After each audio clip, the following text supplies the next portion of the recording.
Dear students, today we will discuss the topic Gangetic plains, role of iron tools, forest clearance and urbanization. In today's lecture, we will focus on floral plants in Upper Ganga plains, iron, technology and the frequency of tools in PGW and NBPW period, colonization and the density of settlements during NBPW period in Upper Ganga plains, requirement of land and food grains, catchment and exploitation area of a settlements. In the context of urbanization in the Gangetic plains during the middle of 1st millennium BCE, it has been repeatedly argued by some archaeologists and historians that the urbanization was possible only because of widespread use of advanced iron tools, which helped the people in clearing the dense monsoonal forests of the Gangetic plains, and widespread use of iron tools was possible only when Bihar or mines could be exploited in the middle of 1st millennium BCE. However, some scholars argued that it was not the technology alone, but the establishment of strong social and political institutions which brought the urbanization at home. Ray in 1978 stated that slowly and steadily forests were cleared for the habitation and agricultural purposes, and there is as yet no absolute cause for iron technology affecting the clearance of forests. Present writers led to the conclusion that the so-called extensive use of iron tools and the large-scale forest clearing for human settlements and agricultural land is nothing but a myth. The problem of clearing of forests for human settlement and agricultural land, and a few references found in literature with Satafata Brahmana, have been blown out of proportion. A careful analysis of archaeological data, location and density of settlements, and approximate estimate of population on the basis of size of settlements and an area of land requirement for the agricultural purposes to support the population are bound to give us a fairly good idea about the problem of large-scale use of iron tools, deforestation and urbanization. Now, we are going to talk about the forests of the Gangetic plains. The vast alluvial plains of northern India, as we see them today, are the result of continuous deforestation for the last 4 millennia. In the traditional literature, we have ample evidence for the Gangetic plain being covered with dense monsoonal forests.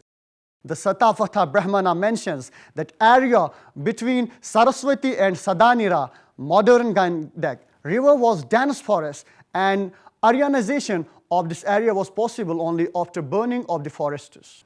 According to the Mahabharata, Hastinapur, the capital of Kauravas, was situated in a forested area. It also mentions that the kingdoms of Kauravas and Panchalas, covering roughly the upper Gangetic plains, were located in forested area.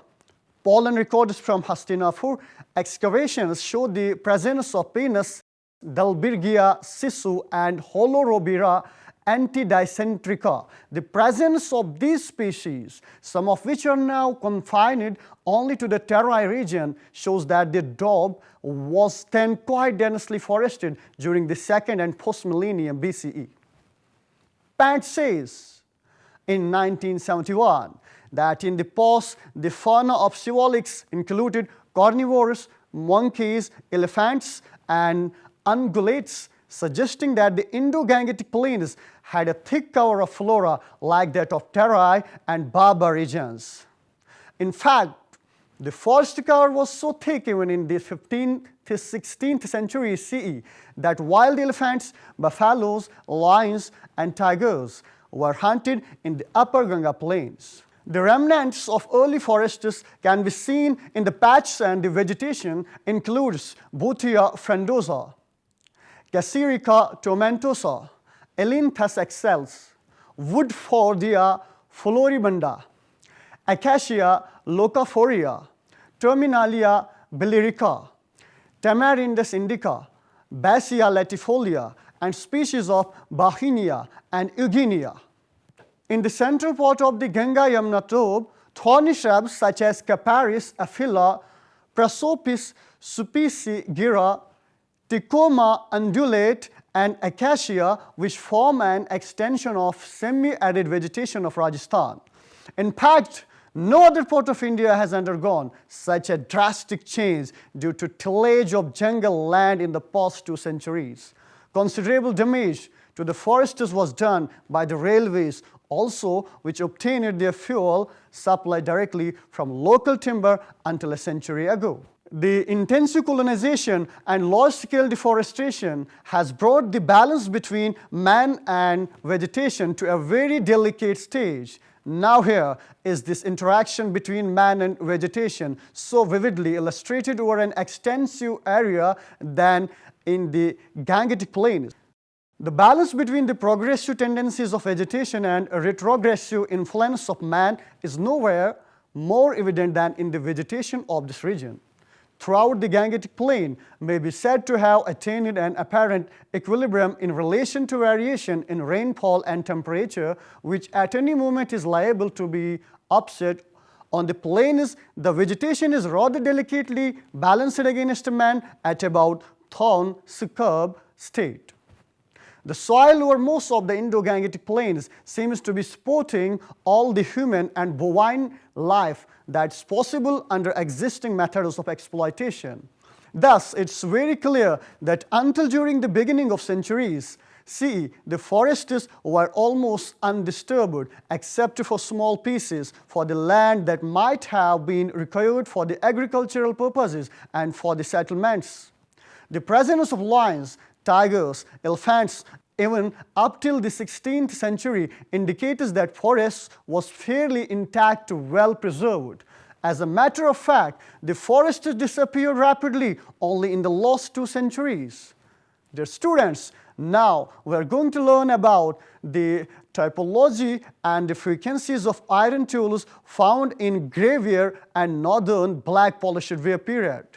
After having an idea of the types of forests we had in the Gangetic plain, the students, in this section, we shall consider the typology and the frequencies of iron tools found in GW and NBPW period to see if there is any difference between the two, as it has been often postulated that it was with the use of new type of iron tools on a large scale that the NBPW people cleared the forests for extensive agricultural purposes, which led to urbanization. There has been fundamental change in iron technology and tool typology from PGW period to NBPW period, and it was after the opening of Bihar ore mines the iron tools came to be extensively used, never give any concrete evidence in support of their view. The total area excavated for PGW is about 1,000 square meter, while that of NBPW period is more than double. In all, there are 16 types of objects in PGW with a total of 135 pieces, and there are 3 pieces in NBPW period. From this total, if we remove slag pieces and the lumps, then we are left with 16 pieces for PGW and 252 pieces for NBPW period. 15 new types that have been introduced in NBPW period mostly do not come in tools category and also number at 43 only. It may be emphasized that all the forest clearing tool kit was very much there in the PGW period, and there is no appreciable change in their number from PGW to NBPW period. Though the number of iron tools in NBPW is almost double, but when we consider the fact that the excavated area was also almost double and the smaller objects like nails, etc. have increased the number, we find that there has been neither any change in technology nor in the extensive use of tools. Only its ghost has always haunted us. Also, the upper Ganga plains did not have to look towards Bihar or mines to be opened as late as 5th to 6th centuries BCE for the extensive use of iron tools and implements. The presence of iron objects in such profusion and the discovery of furnaces at Atranjikhera No, and certain specific tools used by blacksmiths at Atranjikera make it very clear that not only iron tools and other objects were manufactured here, but also the smelting of ore was also done. The main source of iron ore was perhaps the region extending between Agra and Gwalior. Now we are going to talk about evidences for intensive colonization. To understand the settlement patterns and systems in the upper Ganga plains over a period of nearly 2000 years, that's in the 2nd and 1st millennium BCE. Lal in year 1982 reported that the 99 NBPW period settlements in Kanpur district were discovered. Of these, 55 settlements are on the river and 34 away from the rivers. The settlements on the river banks are located on the elevated land, obviously to remain away from the range of annual flood. The breakup of settlements according to size shows that of 99 settlements, 41 are below 1.00 hectare and 40 between 1.00 and 2.00 hectare size. In other words, there are as many as 81 settlements which were below 2.00 hectare size, and each could have accommodated not more than 400 people. There are only 4 settlements which were between 2 to 4 hectare size, that's having a population between 500 and 1,000 people. There are only 4 settlements which are above 4.00 hectare size and could have accommodated a population between 1200 and 1300, except in the case of Radhan. There the resident population should have been more than 2000. This settlement is the biggest one found in Kanpur district. It's very apparent that most of the bigger settlements were located on the river Ganga, along the banks of which open agricultural land, games and other habitational facilities were more attractive and profitable than on the other rivers or away from the rivers. The settlements away from the river are mostly smaller in size. Dear students, now with the proper background of the location and density of settlements and the spacing between the 2 settlements, we shall proceed to evaluate the land requirement for a settlement and what could have been a territorial limit for the settlements and the actual forest area that might have been cleared for human settlement and agricultural land. Now we are going to talk about catchment and exploitation area of a settlement. The concept of effective area being exploited by a settlement was first formulated by C. Witthofinzi and Eric Higgs. They used the term site catchment area and defined it as the study of relationship between technology and those natural resources lying within the economic range of individual sites. In other words, the catchment area of an archaeological site is that area from which a site, more properly the inhabitants of a site, derive its resources. In broad outline site catchment analysis delimits a territory or a set of concentric circles surrounding a site forum where greatest quantity of resources were derived. The territory exploited from a site will vary according to a number of factors, the most obvious among them being the nature of economy, the size of population, and the characteristics of terrain. This effective exploitation has another facet. Further, the area is from the site less likely to be exploited and less rewarding is its exploitation unless it is particularly productive. Since energy consumed in movement to and from the site will tend to cancel that derived from the resource. The Solom's study of agricultural exploitation on the global level shows that as the average distance increased, percent return declined. And it's exceptional for the farmers to travel more than 3 to 4 kilometers to their fields. In such a situation, if we know the area and the land required for a particular size of settlement population, it should not be difficult to compute the food grains needed and the agricultural land required. Now, the students will learn about requirement of food grains. A variety of cultivars have been found in archaeological excavations of proto-historic and early historic sites in the Ganga plains. They include rice, barley, gram, lentils, millet, and peas. Of this, wheat, barley, and rice must be considered staple food. In addition, cattle, sheep, and goat were the main source of milk and meat. Hunting and fishing must have also contributed to food economy. Davalikar and Poshal have estimated the diet of an individual as follows. Minimum requirement for long-term survival are about 1,700 calories per day taken with reasonably balanced diet. Good health can be achieved with about 600 calories more. Based on this fact, the ethnographic record of somewhat modern comparable cultures, the estimate presented here is for 2,000 calories. This figure has the advantage of being a mean estimate so that if it misses, the resulting distortion would be minimized. Now we are going to talk about land requirement. It seems probable that there would be no spread of cultivation beyond the nuclear site before the evolution of cultivars capable of giving acceptable yield on less fertile and durable soils without seepage. Archaeology does not provide us with basic data on yields of early cultivars or on the systems of field management, seed rates, etc. Grains and vegetables are the two main features of this diet, which would require fair amount of farmland. For grains, yields were computed for 10 years from Fasali 1305 to 1314 and taken from the gazetteer of Kanpur district. The area required for the cultivation can now be computed from the yield per acre and the total grain requirement for 1 year.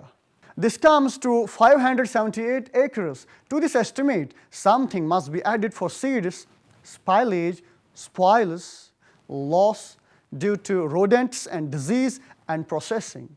Vegetables, millet, and pulses would require additional land. A figure of 0.25 acre per person satisfies the grain requirements. If 25% of this figure is added for vegetable crops, 0.06 acre, 15% for loss, that's 0.04 acre, and 15%, that's 0.04 acre for seeds, the total land requirement comes to about 0.4 acre per person.